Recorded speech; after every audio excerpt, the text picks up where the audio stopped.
আমি সঞ্জয় কর্মকার সঞ্জয়ের সঙ্গে কিছুক্ষণ ইউটিউব চ্যানেলে সকলকে জানাই স্বাগত এবং আন্তরিক শুভেচ্ছা। এখনকার আলোচ্য বিষয়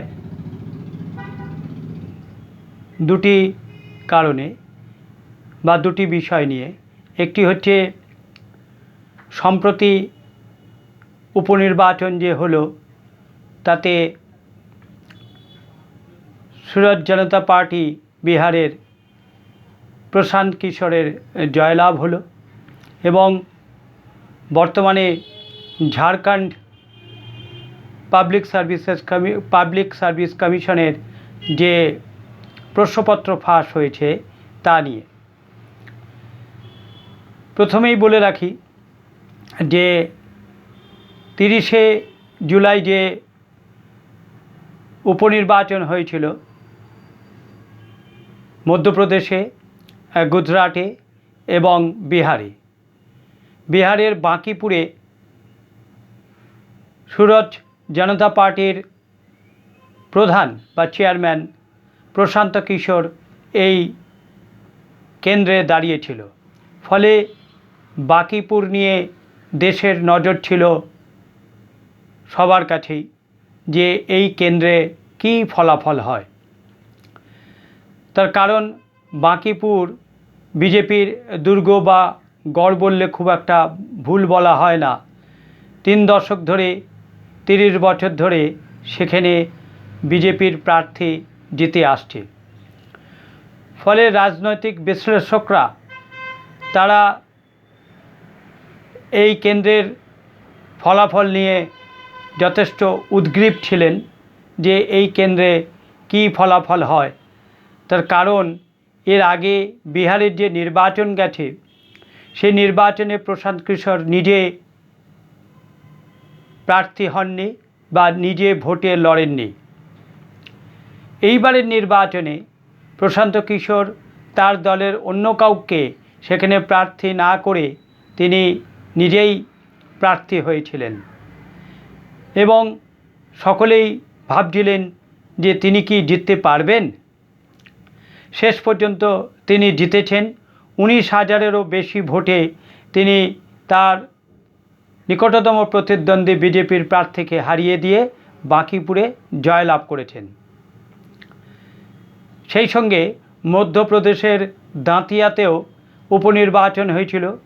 সেখানে কংগ্রেস তার আসনটি ধরে রেখেছে, অর্থাৎ বিজেপির যে প্রার্থী তাকে হারিয়ে কংগ্রেস প্রার্থী সেখানে জয়লাভ করেছে এবং কংগ্রেস তার আসনটি ধরে রেখেছে। গুজরাটের মঞ্জলপুরে অবশ্য বিজেপি জয়লাভ করেছে। বিজেপির প্রার্থী এখানে জিতে এক অর্থাৎ 3টে পার্টি একজন করে জিতল, এটাই দেখা গেল। অর্থাৎ প্রশান্ত কিশোর জিতল জনতা সুরজ পার্টি, সেই সঙ্গে কংগ্রেস জিতল দাঁতিয়াতে, আর মঞ্জলপুরে গুজরাটে বিজেপি জিতল। ফলে ফলাফল হলো 1-1-1। কিন্তু যে বিষয়টি খুব গুরুত্বপূর্ণ সেটি হলো, তাহলে বিজেপি ভোট চুরি করে না। বিজেপি যদি ভোট চুরি করত তাহলে বিজেপির 30 বছর ধরে জিতে আসা আসনটি প্রশান্ত কিশোর জিততে পারতেন না এবং 19,000-এরও বেশি ভোটে তিনি জিতেছেন, তা তিনি জিততে পারতেন না। এইভাবেই এটা একটা বার্তা গেল যে ইন্ডিজোট যখনই হারে তখন তারা বলে যে ভোট মেশিন ঠিক নেই, ইভিএম মেশিন ঠিক নেই, বিজেপি ভোট চুরি করেছে, বিজেপি ভোট চুরি করে, বিজেপি ভোট লুটেরা, বিজেপি ভোট চোর হ্যায়, এসব বলে তারা আন্দোলন করে, পাবলিককে উত্তেজিত করে, জনতাকে উত্তেজিত করে এবং জনতার কাছে তারা নিজেদের পরাজয়টাকে বা পরাজয়ের কারণটাকে আড়াল করতে চায়। এখন তারা কি বলবে?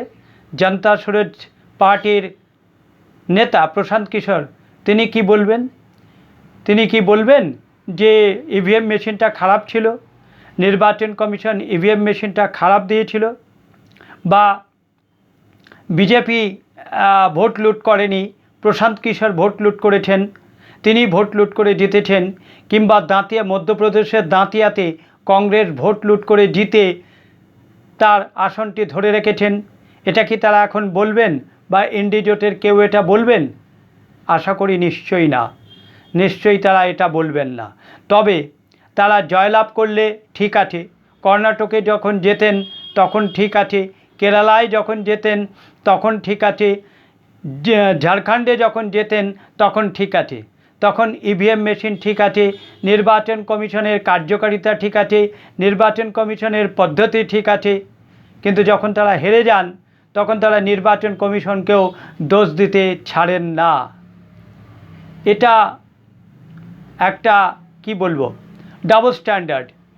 এটা ডাবল স্ট্যান্ডার্ড একটা নীতি ইন্ডি জোটের দলের লোকেরা নেয়, কংগ্রেস তার নেতৃত্ব দেয়। আগামী 2029 সালে নির্বাচন আছে, লোকসভার নির্বাচন। সেই নির্বাচন খুব গুরুত্বপূর্ণ নির্বাচন। কে সরকার গড়ে কেন্দ্রে সেটাই এখন দেখার। যদিও এখনও সময় আছে, 27-28 বাকি, 26-এর বেশ কিছু সময়, 27-28 আরও 2 বছর বাকি আছে। এর মধ্যে রাজনৈতিক পট পরিবর্তন হয়তো অনেক কিছু হতে পারে বা ঘটতে পারে, বা রাজনৈতিক পালাবদল ঘটতে পারে, পরিস্থিতি বদলাতে পারে, রাজনৈতিক দলের মন বা সিদ্ধান্ত বদলাতে পারে এই 2.5 বছর বা 2 বছর 4 মাসের মধ্যে। তবে 29-এর একেবারে সামনেই নির্বাচন, এ নিয়ে কোনো সন্দেহ নেই। যুযুধান দুই পক্ষই, ইন্ডি জোট এবং বিজেপি, তারা লড়াই করবে। সেই লড়াইয়ে কে জয়লাভ করে সেটাই এখন দেখার। তবে আবার মনে হয় ইন্ডি জোটের যেটা স্বভাব, জয়লাভ করলে বলবে ঠিক আছে, জনতা জনার্দন, জনতা রায় দিয়েছে বিজেপির বিরুদ্ধে, জনতা বিজেপিকে ছুঁড়ে ফেলে দিয়েছে, জনতা বিজেপিকে একেবারে আস্থা করে ফেলে দিয়েছে, এই বলে তারা অবশ্যই হৈ হৈ করবে। আবার যখনই তারা হয়তো হারবে তখন আবার সেই একই পদ্ধতির আশ্রয় নেবে যে নির্বাচন কমিশন বিজেপিকে সাহায্য করেছে আর বিজেপি নির্বাচন কমিশনের সাহায্যে ভোট লুট করে জয়লাভ করেছে। এটাই ডাবল স্ট্যান্ডার্ড পলিসি। যাই হোক, আগামী দিনে দেখা যাবে। কিন্তু এই মুহূর্তে ঝাড়খণ্ডে জেপিসি অর্থাৎ ঝাড়খণ্ড পাবলিক কমিশন প্রশ্নপত্র ফাঁস হয়েছে, তা নিয়ে ঝাড়খণ্ডে আন্দোলন চলছে। এই নিয়ে ছাত্ররাও রাজনৈতিক আন্দোলন করছে। ঝাড়খণ্ড উত্তাল হয়েছে, তার কারণ ঝাড়খণ্ডের শিক্ষামন্ত্রী মুখ্যমন্ত্রী হেমন্ত সোরেন নিজেই, ছাত্ররা এবং বিরোধী রাজনৈতিক দল যারা আছে তারা ঝাড়খণ্ডের যে মুখ্যমন্ত্রী হেমন্ত সোরেন বা শিক্ষামন্ত্রী হেমন্ত সোরেনের পদত্যাগ চাইছে। যদিও হেমন্ত সোরেন ইতিমধ্যে বেশ কিছু পদক্ষেপ গ্রহণ করেছে। তিনি তদন্তের নির্দেশ দিয়েছেন, 11 জনকে গ্রেপ্তার করেছেন এবং পিএসসির চেয়ারম্যান তিনিও পদত্যাগ করেছেন। কিন্তু নৈতিকতাটা একটু বদলে যায় যখন এই পদ্ধতিগুলো বা এই পদক্ষেপগুলো তো কেন্দ্রীয় সরকারও গ্রহণ করেছিল নিট পরীক্ষার প্রশ্নপত্র ফাঁসের জন্য, তাই নয় কি? অনেক কিছু সিদ্ধান্ত গ্রহণ করেছিল, 2 বার করে পরীক্ষা নিয়েছিল, 2 বার করে পরীক্ষার নেওয়ার পর ফলাফল ঘোষণা হয়েছিল এবং চেয়ারম্যানকে পদত্যাগ করতে হয়েছিল, নতুন করে বিল আনা হয়েছিল। তথাপি ধর্মেন্দ্র প্রধানের পদত্যাগের দাবিতে অনড় ছিল এবং ধর্মেন্দ্র প্রধান পদত্যাগ করেছেন। তা ধর্মেন্দ্র প্রধান যেরকম নৈতিক দায়িত্ব নিয়ে পদত্যাগ করেছেন, হেমন্ত সোরেন কি নৈতিক দায়িত্ব নিয়ে সেরমভাবেই পদত্যাগ করবেন? এখানে অবশ্য কংগ্রেস খুব একটা হেমন্ত সোরেনকে পদত্যাগ করার জন্য দাবি করছে না, ইন্ডি জোটের অন্যরাও পদত্যাগ করার জন্য দাবি করছে না। কেন্দ্রের নাকি নৈতিকতা থাকা দরকার, কিন্তু রাজ্যের কোনো মুখ্যমন্ত্রীর নাকি সেরমভাবে নৈতিকতা থাকা দরকার নেই। অর্থাৎ নিজের জোটের মুখ্যমন্ত্রী বা শিক্ষামন্ত্রী হলে তার নৈতিকতার খুব একটা দায় থাকে না। তখন বেশ কিছু পদক্ষেপ গ্রহণ করলেই সেই পদক্ষেপেই বিরোধী রাজনৈতিক দলগুলি বা ইন্ডি জোটের রাজনৈতিক দলগুলি খুশি হয়ে যায়। এটাও তো একটা ডাবল স্ট্যান্ডার্ড পলিসি। এক জায়গায় বলবো নৈতিক দায়িত্ব নিয়ে পদত্যাগ করুন, আরেক জায়গায় বলবো যে তিনি তো পদক্ষেপ গ্রহণ করছেন, দেখা যাক তিনি আরও কি পদক্ষেপ গ্রহণ করেন। অর্থাৎ তার ওপরেই বা তার সিদ্ধান্তের ওপরেই ছেড়ে দেওয়া হচ্ছে এই ব্যবস্থাটা। আগামী দিনে দেখা যাবে যে ঝাড়খণ্ডে কি হয়, ঝাড়খণ্ডের শিক্ষামন্ত্রী বা মুখ্যমন্ত্রী তিনি পদত্যাগ করেন কিনা, বা তিনি আর কি পদক্ষেপ গ্রহণ করেন। এছাড়াও আমাদের দেশে বিভিন্ন সময় বিভিন্ন রাজ্যে প্রশ্নপত্র ফাঁস হয়েছে, কেরালাতে হয়েছে, কর্ণাটকে হয়েছে, কিন্তু সে নিয়ে বিরোধী রাজনৈতিক দলগুলো সেরমভাবে সোচ্চারও নয় বা আন্দোলনরত নয়। তাদের প্রতিবাদটা বিজেপির বিরুদ্ধেই।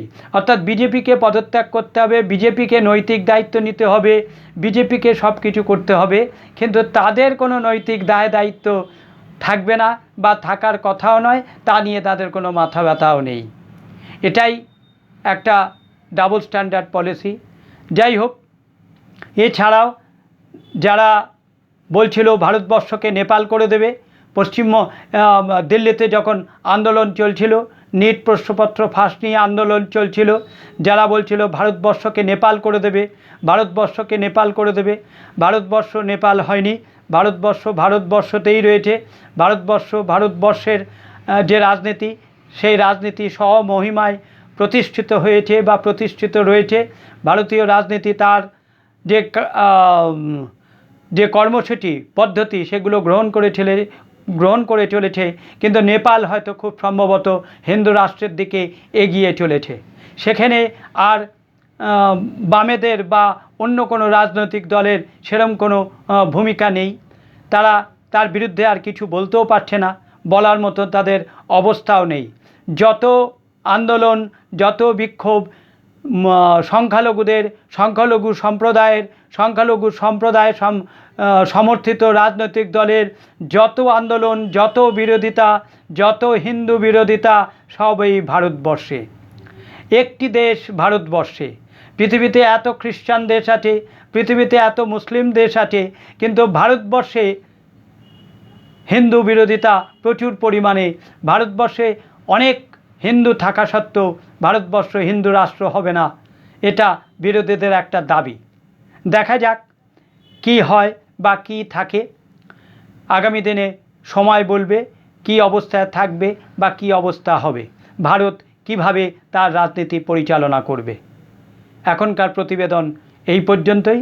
সবাই ভালো থাকবেন, আমার চ্যানেলটিকে লাইক করবেন, সাবস্ক্রাইব করবেন, আমার প্রতিবেদন ভালো লাগলে অবশ্যই শেয়ার করবেন এবং আপনাদের মতামত জানাবেন এ বিষয়ে। নমস্কার।